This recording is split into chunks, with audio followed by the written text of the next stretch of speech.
23వ శ్లోకం.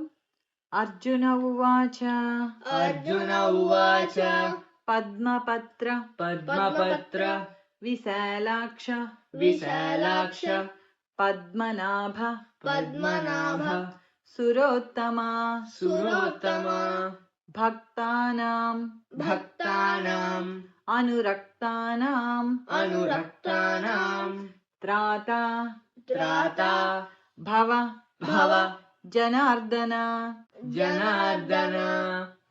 పద్మపత్ర విశాలాక్ష పద్మపత్ర విశాలాక్ష పద్మనాభ సురోత్తమా పద్మనాభ సురోత్తమా భక్తానామనురక్తానాం భక్తానామనురక్తానాం త్రాతా భవ జనార్దన. త్రాతా భవ జనార్దన. పద్మపత్ర విశాలాక్ష పద్మనాభ సురోత్తమా పద్మపత్ర విశాలాక్ష పద్మనాభ సురోత్తమా భక్తానామనురక్తానాం త్రాతా భవ జనార్దన. భక్తానామనురక్తానాం త్రాతా భవ జనార్దన. పద్మపత్ర విశాలాక్ష పద్మనాభ సురోత్తమా భక్తానామనురక్తానాం త్రాతా భవ జనార్దన.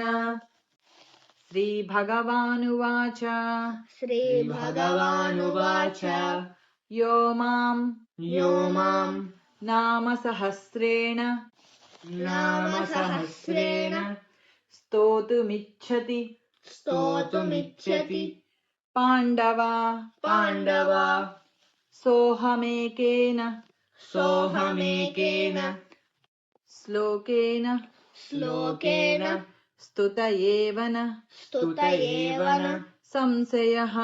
సంశయః. యో మాం నామసహస్రేణ యో మాం నామసహస్రేణ స్తోతుమిచ్చతి పాండవా స్తోతుమిచ్చతి పాండవా సోహమేకేన శ్లోకేన సోహమేకేన శ్లోకేన స్తుత ఏవన సంశయః. స్తుత ఏవన సంశయః. యో మాం నామసహస్రేణ స్తోతుమిచ్చతి పాండవా యో మాం నామసహస్రేణ స్తోతుమిచ్చతి పాండవా సోహమేకేన శ్లోకేన స్తుత ఏవన సంశయః. సోహమేకేన శ్లోకేన స్తుత ఏవన సంశయః. యో మాం నామసహస్రేణ స్తోతుమిచ్చతి పాండవా సోహమేకేన శ్లోకేన స్తుత ఏవన సంశయః. స్తుత ఏవన సంశయ ఓం నమ ఇతి. స్తుత ఏవన సంశయ ఓం నమ ఇతి.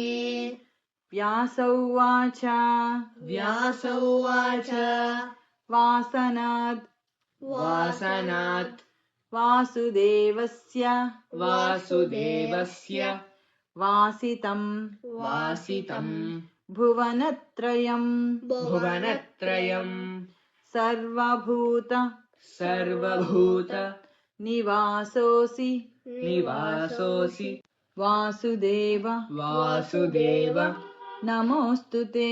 నమోస్తుతే.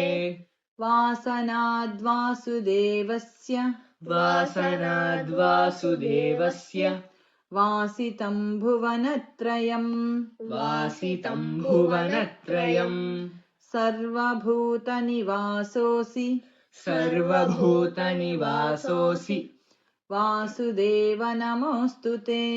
వాసుదేవ నమోస్తుతే. వాసనాద్వాసుదేవస్య వాసితం భువనత్రయం వాసనాద్వాసుదేవస్య వాసితం భువనత్రయం సర్వభూత నివాసోసి వాసుదేవ నమోస్తుతే. సర్వభూత నివాసోసి వాసుదేవ నమోస్తుతే. వాసనాద్వాసుదేవస్య వాసితం భువనత్రయం సర్వభూత నివాసోసి వాసుదేవ నమోస్తుతే. శ్రీవాసుదేవ నమోస్తు ఓం నమ ఇతి. శ్రీవాసుదేవ నమోస్తుత ఓం నమ ఇతి. ఈ శ్లోకంలో వాసితం భువనత్రయం అనే చోట వాసితం తే జగత్రయం అని కూడా ఉంటుంది. అలా కూడా చదవవచ్చు.